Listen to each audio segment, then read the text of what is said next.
स्वागत है आप सबको हमारे चैनल आध्यात्मिक रहस्य में। हमारे साथ इस रामायण की यात्रा में जुड़ने के लिए बहुत बहुत धन्यवाद। अगर आप पहली बार हमारे चैनल पे आए हो तो प्लीज चैनल को सब्सक्राइब जरूर करें। तो चलिए शुरू करते हैं। बालकांड 61वां सर्ग। विश्वामित्र की पुष्कर तीर्थ में तपस्या तथा राजर्षि अम्बरीश का ऋचिक के मध्यम पुत्र शूनसेप को यज्ञ पशु बनाने के लिए खरीद कर लाना। सतानंद जी कहते हैं, पुरुष सिंह श्री राम यज्ञ में आए हुए उन सब वनवासी ऋषियों को वहां से जाते देख महातेजस्वी विश्वामित्र ने उनसे कहा, महर्षियों, इस दक्षिण दिशा में रहने से हमारी तपस्या में महान विघ्न आ पड़ा है। अतः अब हम दूसरी दिशा में चले जाएंगे और वहीं रहकर तपस्या करेंगे। विशाल पश्चिम दिशा में जो महात्मा ब्रह्म जी के 3 पुष्कर हैं, उन्हीं के पास रहकर हम सुखपूर्वक तपस्या करेंगे, क्योंकि वो तपोवन बहुत ही सुखद है। ऐसा कहकर वे महातेजस्वी महामुनि पुष्कर में चले गए और वहां फल मूल का भोजन करके उग्र एवं दुर्जय तपस्या करने लगे। इन्हीं दिनों अयोध्या के महाराज अम्बरीश एक यज्ञ की तैयारी करने लगे। जब वे यज्ञ में लगे हुए थे उस समय इंद्र ने उनके यज्ञ पशु को चुरा लिया।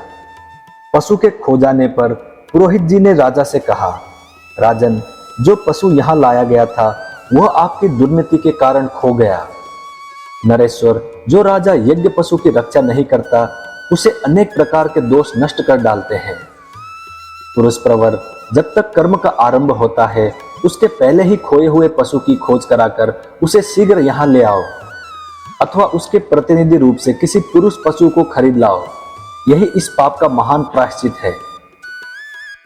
पुरोहित की यह बात सुनकर महाबुद्धिमान पुरुष श्रेष्ठ राजा अम्बरीश ने हजारों गौओं की मूल्य पर खरीदने के लिए एक पुरुष का अन्वेषण किया।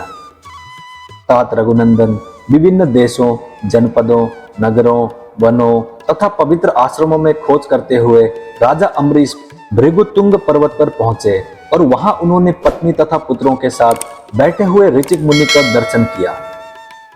अमित कांतिमान एवं महातेजस्वी राजर्षि अम्बरीश ने तपस्या से उद्दीप्त होने वाले महर्षि ऋचिक को प्रणाम किया और उन्हें प्रसन्न करके कहा। पहले तो उन्होंने ऋचिक मुनि से उनकी सभी वस्तुओं के विषय में कुशल समाचार पूछा। उसके बाद इस प्रकार कहा, महाभाग भृगुनंदन, यदि आप 1,00,000 गौएं लेकर अपने एक पुत्र को पशु बनाने के लिए बेचें तो मैं कृतकृत्य हो जाऊंगा। मैं सारे देशों में घूम आया परंतु कहीं भी यज्ञोपयोगी पशु नहीं पा सका। अतः आप उचित मूल्य लेकर यहां मुझे अपने एक पुत्र को दे दीजिए। उनके ऐसा कहने पर महातेजस्वी ऋचिक बोले, नरश्रेष्ठ, मैं अपने ज्येष्ठ पुत्र को तो किसी तरह नहीं बेचूंगा। ऋचिक मुनि की बात सुनकर उन महात्मा पुत्रों की माता ने पुरुष सिंह अम्बरीश से इस प्रकार कहा, प्रभु, भगवान भार्गव कहते हैं कि ज्येष्ठ पुत्र कदापि बेचने योग्य नहीं है, परंतु आपको मालूम होना चाहिए जो सबसे छोटा पुत्र शुनक है वो मुझे भी बहुत ही प्रिय है। अतः पृथ्वीनाथ, मैं अपना छोटा पुत्र आपको कदापि नहीं दूंगी।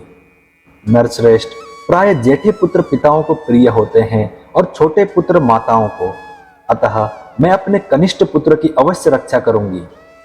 श्री राम, मुनि और उनकी पत्नी के ऐसा कहने पर मझले पुत्र शूनसेप ने स्वयं कहा, राजपुत्र, पिता ने ज्येष्ठ को और माता ने कनिष्ठ पुत्र को बेचने के लिए अयोग्य बतलाया है।